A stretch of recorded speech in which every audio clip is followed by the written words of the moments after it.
Ladies and gentlemen, my name's Paul, hope you're having an amazing day. Ryzen 7000 and Intel's 13th generation processors are drawing ever closer, and naturally there are a plethora of benchmarks now for both AMD and Intel's CPUs. I'm going to get into my thoughts of both of these in just a moment, but I just want to run you guys over a couple of very interesting updates for both the 7600 and 7700, as well as the flagship 7950 benchmarks, and then we're going to move on to some interesting RTX 40 updates, including some official words from Nvidia and some of my own exclusive information, and then we're just going to kind of, well, tie up the video. And we're going to get right into it, of course, after this message from the video's sponsor. This video is sponsored by NordPass, the secure way to remember your passwords. NordPass is a password manager that can generate your strong passwords and remember them for you. NordPass is a password manager offering much more security than simply storing your passwords in the browser of your choice, as it offers an extra layer of security which encrypts and protects your data. NordPass offers individual and family plans, but also offer a 30-day free trial of NordPass Premium, and you can get yourself an additional free month with our code RedGamingTech, or click the link in the description. Not only can you use NordPass to generate and store passwords securely, but you can also easily import your passwords already stored in your browsers and then use it to access and sync your passwords across different devices. No more trying to remember that new password you set on your PC when trying to log in to your phone. With features like being able to check if any of your passwords have been leaked, identifying vulnerable passwords, biometric security for your NordPass account, you can truly take charge of your security and not have to worry about your passwords leaking or getting cracked. Simply use our link or use the code RedGamingTech in the description to get an extra free month of NordPass Premium. Okay, now I'm going to begin with the 7950X because, quite honestly, I think it's the processor that most of us, since it's the flagship, are interested in. Even if we don't buy it, it's interesting to compare flagship versus flagship. And honestly, the mid-range for Intel and AMD becomes even more complicated. So, Harakazi 5719 has managed to grab an engineering sample of the 16-core flagship. So long story short, the 5950X is about 40% slower than the 7950, as you can see on screen from the leaked benchmark. WCCF Tech have compiled a nice list of single-thread scores. The top of the model, top of the line is currently the 13900K, which is scoring just about 900 points single core, which is actually pretty impressive. 780 points for CPU-Z for the 7950X.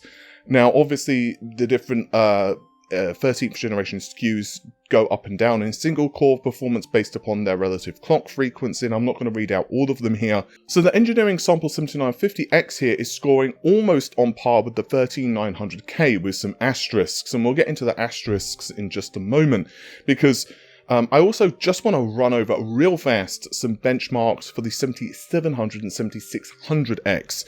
Now, these are conducted on Cinebench R23, and Grayman on Twitter has shared both single-core as well as multi-core results. The 7600, of course, is a 6-core part, and the 7700 is an 8-core part.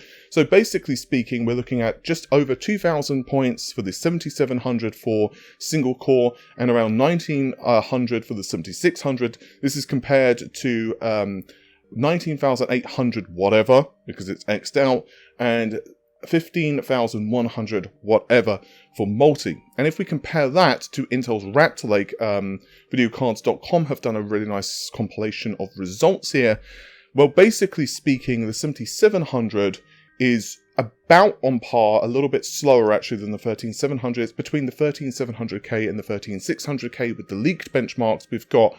And multi-core, well, obviously, just with the additional performance and energy efficient cores, you know, I'm not going to go into that. We've talked about ad nauseum so far from Intel. It's going to make things very interesting. And just to reiterate, guys, one of the things that seems to be consistent with a lot of these leaks is that the BIOS for AM5 seems to be giving issues. And whether it's the IF, memory, there's like so many different rumors. We don't know, though, what effect it's having on clock frequency, the engineering sample, like how much of a difference is that making? Is it like 100, 200, 300, 400 megahertz slower than retail? there have been a lot of leaks, what the final clock frequencies are, but at the end of the day, it's a leak, and until we actually get official confirmation from AMD, a leak is a leak. I'm going to tell you guys, honestly, that I would probably just wait and see what the reviews say before I put in pre-orders. Now, I'm saying that for Intel as well. I'm not singling out AMD here. I'm just simply saying that with a new platform, there's always a possibility, and this is not me bad-mouthing AMD, but yeah, I've been an early adopter before I actually bought the first generation of Zen, and there were some issues, and goodness knows I've had the same issues with Intel as well on new platforms. So yeah, it's going to be very interesting, to be honest with you, to see how all of this plays out. I think it also really depends, like, if you have a really old system at the moment, let's say for sake of discussion, you're rocking like a 6600K or something like that, and you desperately need a new system for work, obviously that's a completely different situation to someone who's got, I don't know, like a 3950X and possibly looking to upgrade. I think one of the really big question marks at the moment as well is what about the Vcache processors? Obviously they're rumored to launch next year at some point, like Q1, Q2. Again, that's changing like the tides at this point. So I think a lot of folks are just going to hold out. If you're doing gaming as like your main focus on your PC anyway, honestly, if you have like well, maybe not like an 8700K, even then though, you're probably okay if you're pushing like 4K, but you know, 9900K, 3700X, anything like that, ultimately, generally speaking, it is the GPU, apart from like minimum frame rates. I'm going to be very interested though to see how all of this shapes up, because ultimately speaking, we've seen a lot of benchmarks that have leaked, especially for Intel, and of course for Raptor Lake, there's nothing really new with the architecture. There have been a few tweaks here and there with, you know, increasing the clock frequency, a few cache changes, obviously additional cores, but it's not like Intel went in and were like, yep, we're going to do like an entire overhaul of the CPU cores and we're going to do X, and they didn't really do that. It's pretty much the same thing over again. This is not an exact way of describing it, but it's basically like the 8700K to the 9900K. It's not that because of course they have, you know, made a couple of small tweaks to the caches and stuff, but ultimately that's really how you can look at this, whereas Zen 4 is an entire new platform. So it's going to be very interesting to see how all of this plays out. But now I want to move on to RTX 40. I want to start things with the official word from Nvidia. As we all know, there have been a crap ton of leaks for the RTX 40 series, and I think, honestly, the hype for Nvidia, as well as AMD's next generation cards, is probably about the most I've ever seen. Like, maybe RTX 20 kind of got close, because, you know, the idea of the first card, which could potentially, at the point, obviously, Nvidia hadn't confirmed it, but potentially run real-time ray tracing, it was really tantalizing. But in modern era anyway, I think these cards are about the most hyped. You can see on screen yourself that Jensen, who is of course Nvidia's CEO and wearer of very spiffy leather jackets, might I add, has stated that there will be a new architecture, well, or at least, news of a new architecture, which is going to be taking place at GTC. Now, this is going to be from September the 20th, and yeah, this is not an unusual time for Nvidia to share this news. Back in September of 2020, we actually heard the RTX 30 series being announced, and on top of that, a primary topic is AI strategy for business leadership, which does not necessarily equate to games, but GTC, as I said, it starts on the 20th, and it's 3 days long. So, yeah. I'm sure Nvidia are going to start making their moves in terms of teasing, if it is actually the event that we're going to be seeing. And while I'm on the subject actually for Nvidia official words, I just want to mention one other small thing. PC Gamer actually caught wind of this, so I'll leave a link to that article. I cannot speak today. Basically, Nvidia had stated that the prices of cards obviously was being driven by mining. We all know that, so I'm not going to go and tread old ground there, but he stated that we always believe that the ASP of GeForce should drift towards the average selling price of a game's console, and so it should be roughly in the line of around $500. Now, if you're unsure what ASP means, it basically means average selling price. So that is not necessarily equating to a specific SKU. It's basically stating, at least how I'm interpreting this, that the average price that gamers should be paying for like a graphics card is roughly in line with a games console. And Nvidia's view, a GPU, you know, RTX 30, whatever, they basically see it as they are selling you like a system which is essentially playing a video game, capable of playing a video game. Now, I know that that's not really how it works because, you know, if you start poking an RTX 30, for example, without any, you know, power supply or processor or hard drive or, you know, anything else, it's not going to do much. But, essentially, you know, it is really, you know, what is the most important element in video games right now. You know, a graphics card, whether it's AMD or Nvidia, let's just be honest. You can have the most powerful processor in the world, but if your GPU is a turnip, it just doesn't matter. I think, I suppose it does depend on the game. But let me know, guys, would you rather have like a somewhat underpowered weedy CPU and a really powerful GPU or vice versa? Again, let me know in the comments, and of course it will depend on what task you're playing. I'm talking from the gameplay perspective here.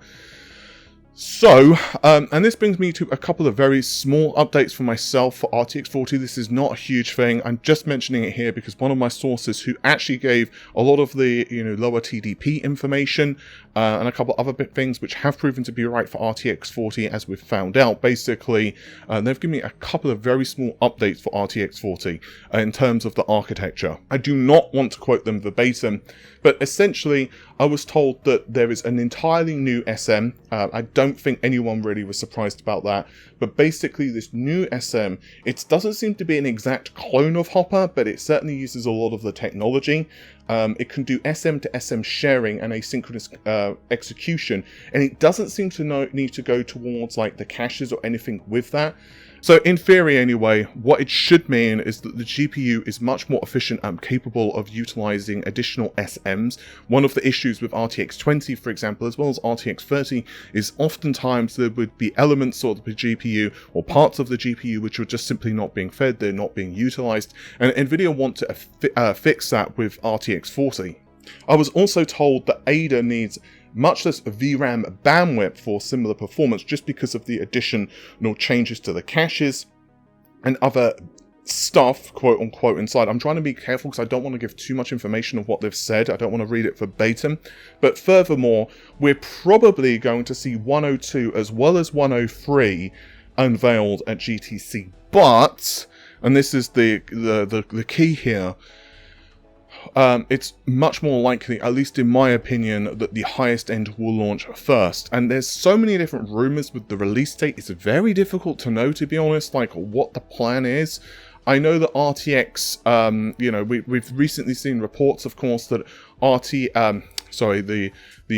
AD102 silicon has entered mass production, assuming those reports are not incorrect. However, my source tells me that they are correct.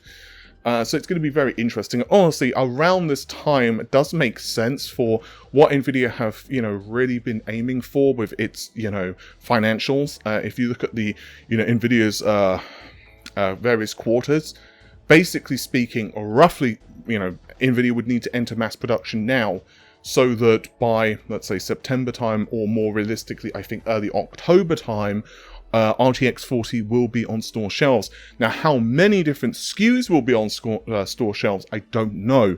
I'm personally still kind of thinking that we're going to get RTX 4090 and 4080 at max.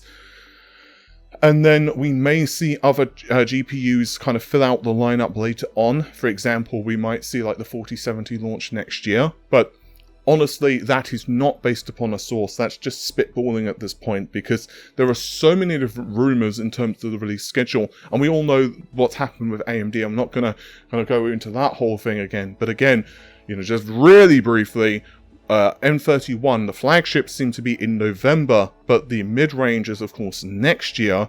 More likely to be like late Q1, possibly even very early Q2 for Navi 33, and God knows what's happening with Navi 32. With that said though, I think that's just about it for this particular video. Hopefully you have enjoyed it. If you did, well, it's YouTube. I don't need to tell you guys what to do. Take care of yourselves. Have an amazing day. Stay safe. Bye for now.